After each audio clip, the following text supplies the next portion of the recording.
उमर की सखावत सूरज गुरूब हो रहा था जब फातिमा और उसका छोटा भाई उमर बाजार से घर वापस जा रहे थे।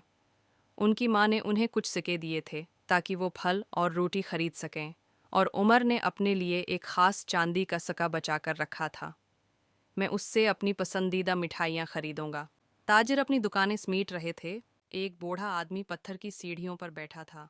उसके कपड़े पुराने और जगह जगह से पैबंद लगे हुए थे। वो शाम की ठंडी हवा में कांप रहा था और अपने लरुसते हुए हाथ फैलाए हुए था। बराह करम बच्चू, बूढ़े आदमी ने कमजोर आवाज में कहा, मैंने सारा दिन कुछ नहीं खाया। उमर की मुस्कुराहट मांद पड़ गई जब उसने बूढ़े के थके हुए चेहरे को देखा। इसका अपना पेट भी गड़गड़ाया।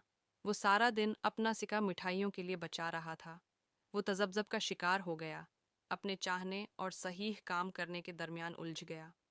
फातिमा ने उसकी परेशानी भांप ली और नरमी से उसके कुंधे पर हाथ रखा। उमर, क्या तुम्हें याद है उम्मा हमेशा क्या कहती हैं? उमर ने आहिस्ता से सर हिलाया। उम्मा कहती हैं कि सिदका देने से कभी कमी नहीं होती। बिल्कुल सही, फातिमा ने मुस्कुराकर कहा।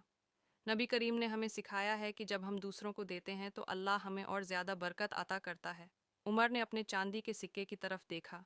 ये बहुत छोटा था, लेकिन उसके लिए बहुत कीमती था। वो कुछ लम्हे के लिए सोचता रहा, फिर भरी और रोटी के थैले में हाथ डाल दिया। लीजिए चचा, उम्र ने कहा, और बूढ़े आदमी को 2 गर्म रोटियां थमा दें। बूढ़े की आंखें आंसुओं से भर गईं।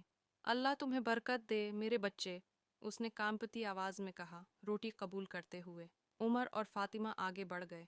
उमर खुश था, लेकिन उसके दिल के एक कोने में अब भी मिठाइयों की ख्वाहिश बाकी थी। तभी अचानक कुछ चमकता हुआ उसकी नज़र में आया। फातिमा, देखो, वो हैरत से बोला, झुककर नीचे देखते हुए।